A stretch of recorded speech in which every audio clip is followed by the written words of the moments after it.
Cour suprême du Venezuela confirme la réélection de Nicolas Maduro comme étant président du Venezuela.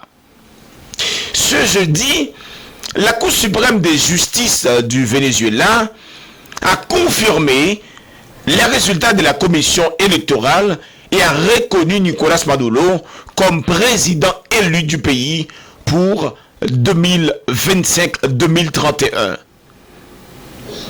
Et ce sera le 3e mandat consécutif de Maduro à la tête du pays. Et je vous rappelle qu'il est actuellement l'actuel président dans le pays. Une confirmation qui risque d'avoir des conséquences désastreuses sur la vie des Vénézuéliens. Je vous rappelle que les élections présidentielles de 2024 au Venezuela ont marqué un tournant crucial dans l'histoire politique du pays, avec des enjeux élevés pour l'avenir de la nation. Donc, nous allons examiner les événements qui ont précédé le scrutin, les accords entre le gouvernement et l'opposition, le déroulement des élections, les principaux candidats, les conséquences des résultats, notamment la confirmation de la réélection de Nicolas Maduro dans la tête du pays.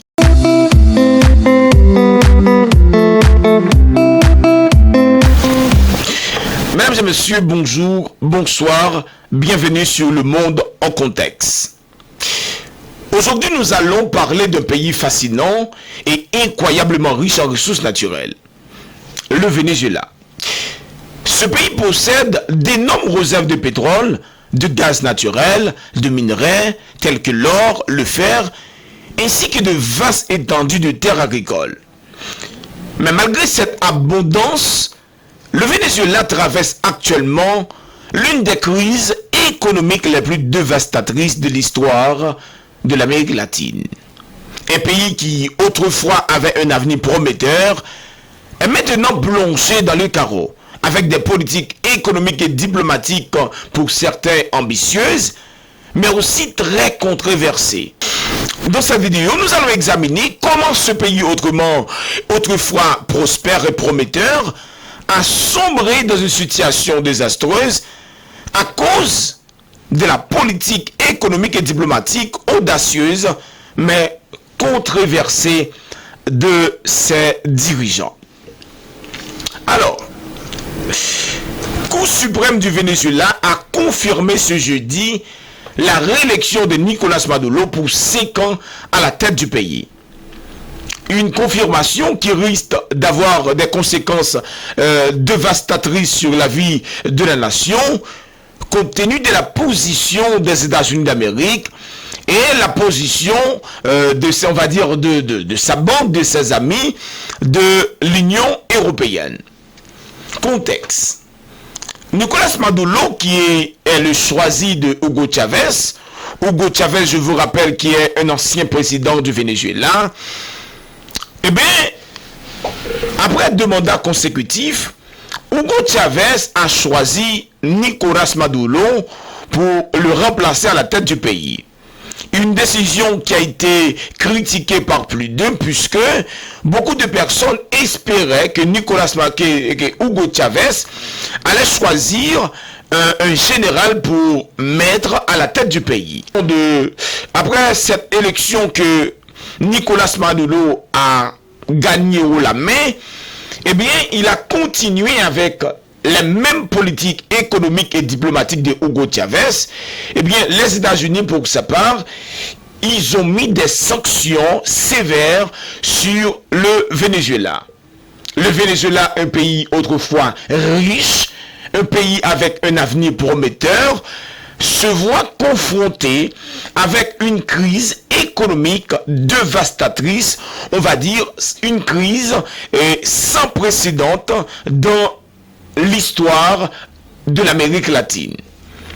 Une crise économique qui pousse également presque, on va dire, 7 millions de Vénézuéliens à laisser le pays pour aller chercher, on va dire, le pain quotidien ailleurs. Maintenant, on est on a comme impression qu'on est en train de vivre avec le Venezuela une histoire sans fin.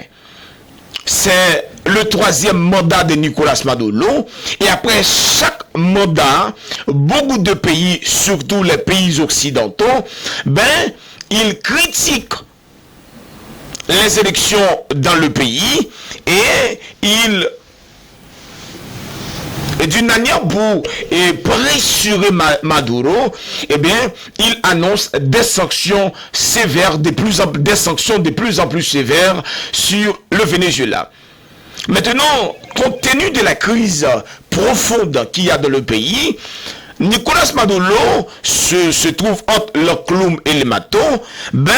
Il essayait de négocier avec les pays occidentaux. L'idée c'était quoi? Il va essayer de faciliter la participation de l'opposition dans les élections. Il va essayer de mettre en place un système démocratique viable pour qu'il y ait une élection libre dans le pays. Et en contrepartie, les pays occidentaux, ils doivent enlever une partie ou la majorité des sanctions afin que le pays puisse respirer sur le plan diplomatique. Alors, face à une pression internationale croissante et des tensions internes, le gouvernement de Nicolas Maduro a été contraint de négocier avec l'opposition afin de garantir des élections plus transparentes et démocratiques dans le pays. Après des mois de discussions, un accord a été signé, prévoyant notamment la présence d'observateurs internationaux, un accès médiatique plus équitable pour les candidats de l'opposition et des garanties pour les électeurs.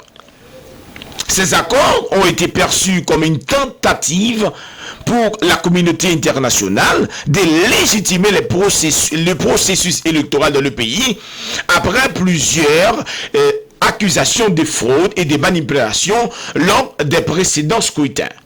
Cependant, malgré les efforts, des doutes subsistaient quant à la véritable impartialité. Malgré les accords, l'élection a été marquée par des incidents de violence, des allégations d'intimidation des électeurs et des irrégularités dans le processus des votes. Que les observateurs internationaux, ils ont signalé des irrégularités, bien que le gouvernement vénézuélien ait affirmé que le processus s'était déroulé de manière transparente et conforme aux normes internationales.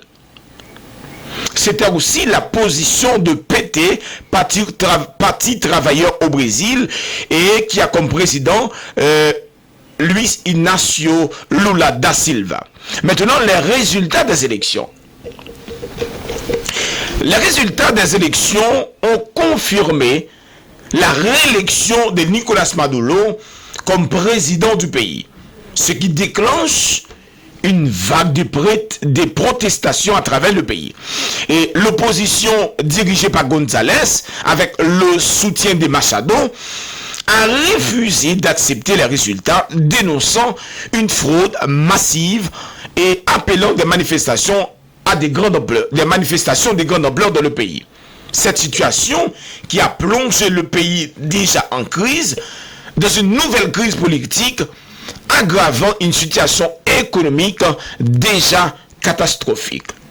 Après l'annonce des résultats des élections, l'opposition a contesté les résultats et ils se sont même déclarés vainqueurs. Plusieurs pays occidentaux ont emboîté le pas, comme c'est le cas des États-Unis d'Amérique, de beaucoup de pays de l'Union européenne, et on va dire du Chili, du Panama, et de l'Argentine, et il y a plusieurs pays qui ont été adoptés pour une politique plus en plus, on va dire de plus en plus prudente, comme c'est le cas du Brésil, du Mexique et de la Colombie. Après les résultats des élections, Brésil jouerait la carte de la prévention. Il jouerait la carte de prudence.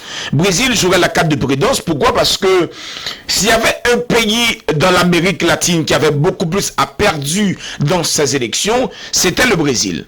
parce que le Brésil se veut être le leader de l'Amérique latine, le Brésil ne pouvait pas se permettre d'afficher son approbation au gouvernement de Nicolas Maduro, de peur qu'il y ait des représailles de la part des pays occidentaux, plus précisément de l'Union européenne et des États-Unis d'Amérique. Mais malgré les pressions de certains pays occidentaux, le gouvernement de Nicolas Maduro a eu l'apport ou le soutien de la Chine, de l'Iran et de la Nicaragua et également de la Russie. Et afin qu'il y ait une sorte de transparence dans l'élection, il y a eu plusieurs propositions. D'abord, il y a une proposition que le gouvernement de Nicolas Maduro doit venir avec des preuves pour prouver également qu'il est président. Et c'était une des conditions préalables pour que le Brésil, le Mexique et la Colombie reconnaissent effectivement que Nicolas Maduro a été bel et bien réélu dans les élections. Le problème qui se passe, c'est que pour le Brésil, il se trouvait dans une position délicate. Parce qu'il y a des partenaires dans BRICS comme la Chine et la Russie qui proclame haut et fort que Nicolas Maduro a été bel et bien réélu dans cette élection, et le Brésil a des partenaires économiques comme l'Union européenne et les États-Unis qui, pour leur part, déclarent c'est au contraire González qui a été élu comme étant le président du Venezuela. Puisque Lula, pour sa part, le président brésilien, Luis Inácio Lula da Silva, et son homologue colombien Gustavo Petro, ont pris position sur les élections vénézuéliennes. Nicolas Maduro, en réponse, a déclaré que Caracas n'accepte pas la diplomatie des microphones que ces deux pays sont en train de pratiquer. Pourquoi la diplomatie des microphones? Selon les journaux au Brésil, il y a plusieurs semaines que Nicolas Maduro essaie de joindre le président brésilien Luis Inácio Lula da Silva au téléphone, mais que le président brésilien refuse de décrocher le téléphone, de peur que les pays occidentaux accusent Brésil comme étant un partisan du Venezuela, un partisan du président Nicolas Maduro. Et les propositions qui ont été faites, eh bien, les propositions, Nicolas Maduro les ont entendues dans la presse. Maintenant, quelles ont été, on va dire, les propositions de Lula et Petro? Lula a déclaré que Nicolas Maduro sait qu'il doit une explication au monde. Plus tard, Petro a publié sur X, ancien Twitter, ce qu'il considère comme la voie à suivre pour le Venezuela, y compris la fin des sanctions, l'amnistie pour les acteurs politiques et un gouvernement de transition dans les élections.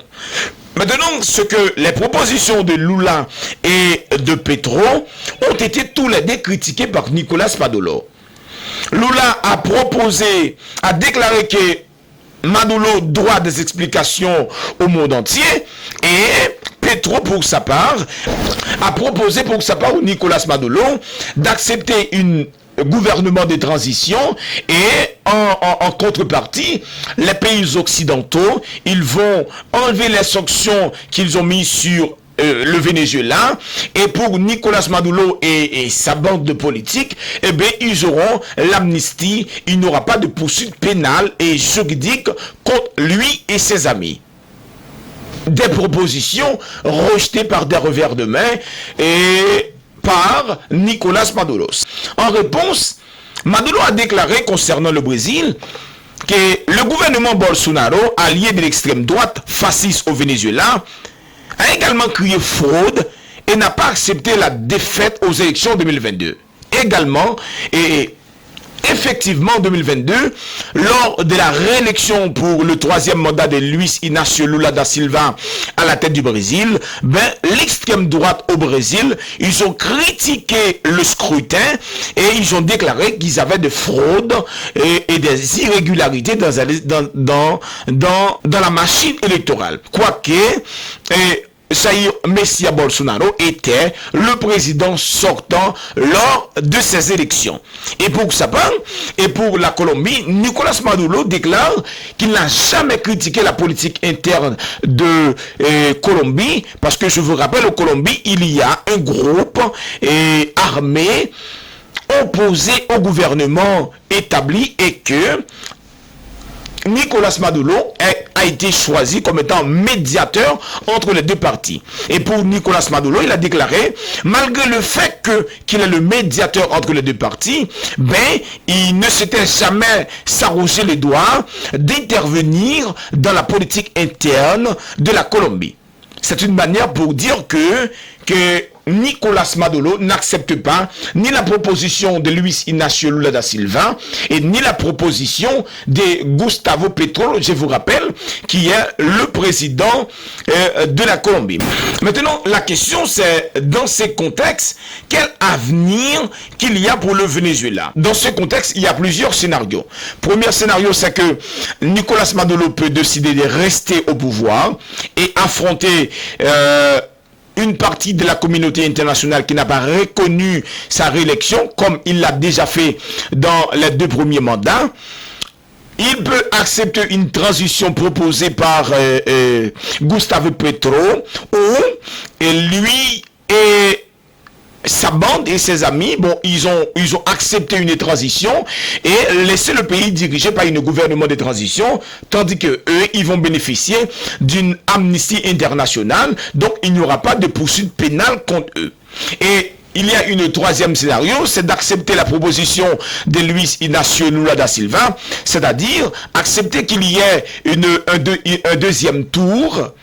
Et dans ce deuxième tour, Nicolás Maduro, qui a refusé la participation de beaucoup d'observateurs internationaux, peut accepter la participation de ces observateurs-là, afin qu'il y ait beaucoup plus de transparence et de confiance dans cette élection. Et 4e scénario, Nicolás Maduro peut rester au pouvoir et si par malheur pour Venezuela, c'est Donald Trump qui arrive au pouvoir, vous savez que Donald Trump, il ne joue pas avec le Venezuela, il ne joue pas avec le régime de Nicolás Maduro, il peut y avoir un durcissement des sanctions et dans le pire des cas, une intervention américaine sur le sol vénézuélien. Mes amis, j'espère que cette vidéo vous a plu. Si vous avez aimé, je vous demande de bien vouloir vous abonner à ma chaîne, de mettre un like, de partager la vidéo et surtout veuillez m'informer où vous êtes en train d'assister la vidéo. Et il y a une chose très importante et c'est que je vais mettre un lien dans la description de la vidéo. Veuillez cliquer là-dessus, ainsi vous allez pouvoir vous abonner à ma chaîne sur YouTube. Quant à moi, Milien de Kamen, je vous dis au revoir et à la prochaine. Restez branchés sur Le Monde en Contexte. Ciao, ciao.